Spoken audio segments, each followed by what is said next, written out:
With the Sacramento Kings standing among the group of legitimate teams vying for success at this moment in time, they also have the delicate responsibility of trying to improve their roster without narrowing their envisioned championship window. This February 8th could prove critical for Sacramento, not just for this season, but going forward. There of course remains the possibility that the front office goes for a bigger move. Kyle Kuzma would fit that bill. Others would as well. But as Jake Fisher of Yahoo Sports told Mark Stein this week, the Kings are not seriously tied to a long list of targets like, say, the Dallas Mavericks are. The deals that moved guys like OG Anunoby and Pascal Siakam obviously did not involve the Kings, so the room for an acquisition seems more likely to be within the scope of a moderate to smaller move. HoopsHype's Michael Scotto reported that several teams, including Sacramento, are interested in a Wizards player not named Kuzma, former King Delon Wright. Scotto added that Washington can expect second-round draft capital in return for the 31-year-old. Wright would be a veteran disruptor on the perimeter. He's averaging 2 deflections a game in about 15 minutes per appearance, which equates to about 4.7 deflections per 36 minutes. What's more laudable is the fact Wright commits a low amount of fouls considering his active hands, so he's a menace on that end without being prone to slowing down the game or giving the opponent freebies. On offense, the most critical stat to pay attention to is his 37.1% clip from 3 this season. After the Kings traded for him in March of 2021, he shot 39.8% from beyond the arc in 27 games played in purple and black. In addition to that, he's a good passer without being a turnover risk, posting one of the best assist-to-turnover ratios in the league at 7.7. And just to be clear, that means he'll assist just short of 8 shots for every turnover committed. He's a good player, and surely Mike Brown would love to have him. But what about Davion Mitchell, one may ask?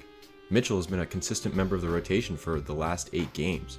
He's defended well, as many would expect. He's been a lot better as an active off-ball offensive player, and he's looked more decisive when the ball is in his hands.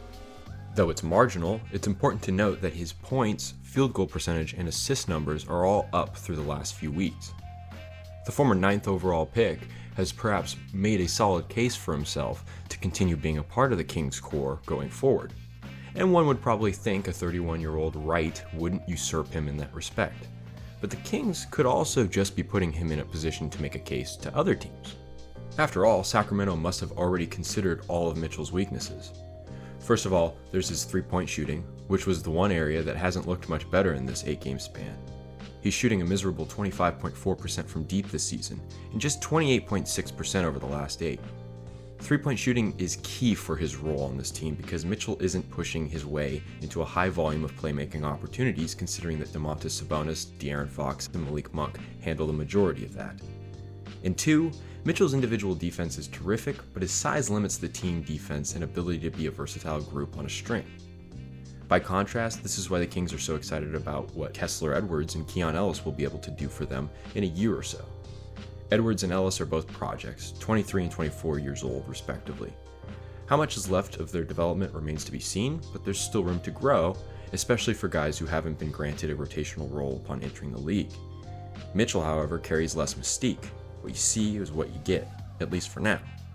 Plus, while Mitchell isn't an exclusive field regarding the use of his chest and movement of his feet as a perimeter defender, he's small. Sure, he plays big, but he's small at just 6 feet tall. And though his wingspan is roughly 4 inches longer than that, it's not nearly as impressive as Edwards' 6'11 wingspan or Ellis at around 6'9". Along with their length, Sacramento also projects Edwards and Ellis to be able to provide some outside shooting as 3-and-D weapons. One doesn't have to have much experience in talent evaluation to conclude that the shooting upside of Edwards and Ellis are both superior to that of Mitchell's, who's altered his shot a lot in his short career and really has to dip deep to generate power from his lower half. But again, Edwards and Ellis are a little ways off before they can make a consistent impact in the rotation.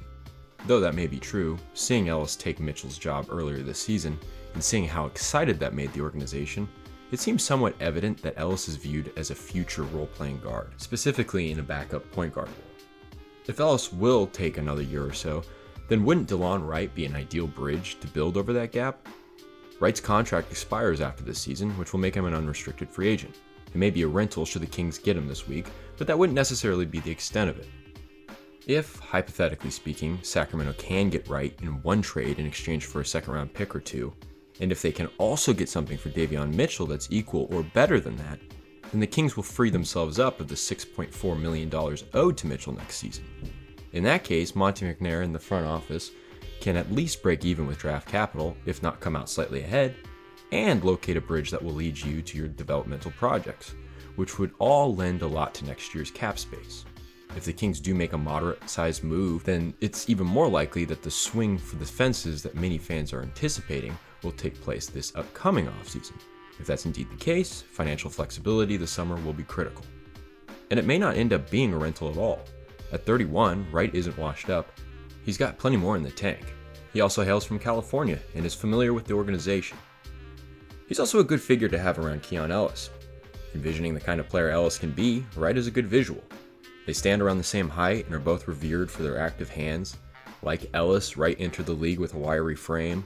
Unlike Ellis, he's played the point guard position since high school, at least, so he can provide some insight as Ellis continues to adapt to that role. So if Wright sticks around into next season, he'd be a mentor to Ellis that provides structure through his experience. And of course, that'd be on top of what Wright would bring to the floor on his own. So any way one cuts it, there could be something to the idea of Sacramento acquiring him. It's hard to say exactly how this would go if it's to go at all. But all things considered, trading for Delon Wright could be a move that carries high levels of practicality and logic, but just ends up getting drowned out by how subtle of a move it would be.